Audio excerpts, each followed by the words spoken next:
I realize it's been 5 days since the Kendrick Lamar halftime show, but the pseudo-intellectualism around the conversation is driving me insane. As somebody who's covered the NFL for a long time, I feel like there's a lot of people who are either intentionally ignoring the context in which the performance was given or have not done any research on just where the NFL has been at, specifically in the last 8 years. Because when Colin Kaepernick peacefully knelt in protest of police brutality against Black people, when he peacefully knelt on the sidelines, it became the biggest story in the country. It was such a big story, and there was so much backlash from white conservatives specifically that he was blackballed from the NFL. He was a starting quarterback. He was a starting quarterback who'd played in a Super Bowl and 2 NFC championship games. There was no world in which he was not a starting NFL quarterback. I don't care what anyone's ever told you. I don't care who's going to get in my comments and argue otherwise. I do not care. I was a sports writer at the time I was covering it. I have covered it every single fucking time it's come up since then.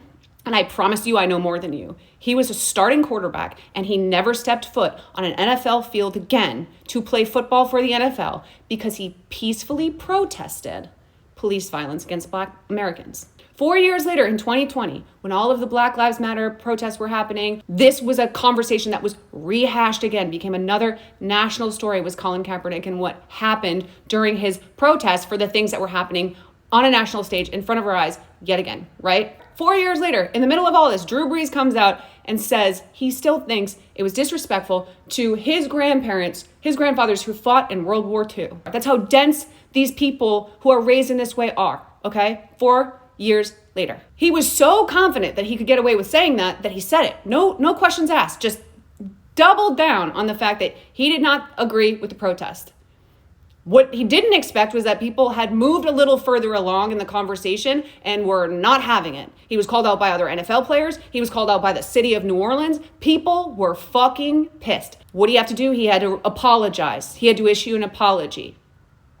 But that's where his headspace still was. That's where a lot of people's headspace still is. The NFL has been fraught with racism for as long as it has existed, and it continues to be an issue all the time with coaching, with the Rooney Rule, with everything that happens in a league owned by majority white billionaires, right?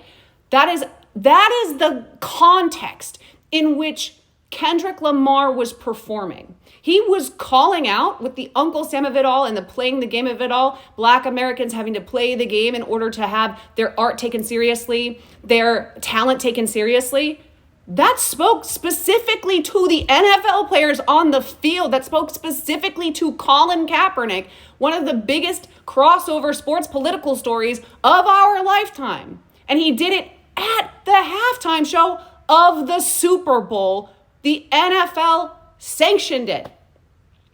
That level of progress is only possible because of what Colin Kaepernick did and the reaction in the aftermath and the way people were holding the NFL accountable in the aftermath.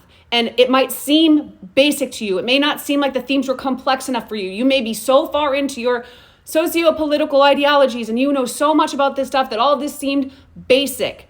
But we are 8 years removed from someone being blackballed from the league for peacefully kneeling, and not some backup player, not some rando, a starting NFL quarterback for the San Francisco 49ers. That's the context. That's the league that allowed Kendrick to put on that performance in front of 135 million people.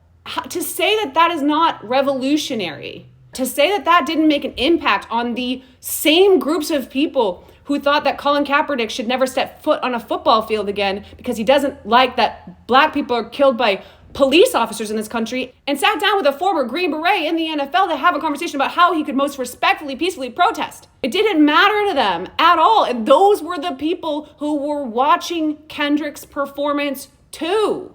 Broad themes and ideas that were brought forth very blatantly, very clearly in that performance, which, by the way, I think there was plenty of nuance to it. I think there was plenty of complexity to it. But even if you don't, it is crazy to insinuate that performance in front of that audience for that many people, the most watched live broadcast every single year in this country, was not somehow revolutionary, considering where this league was even at 8 years ago. And I'm not even saying that the league itself has come far.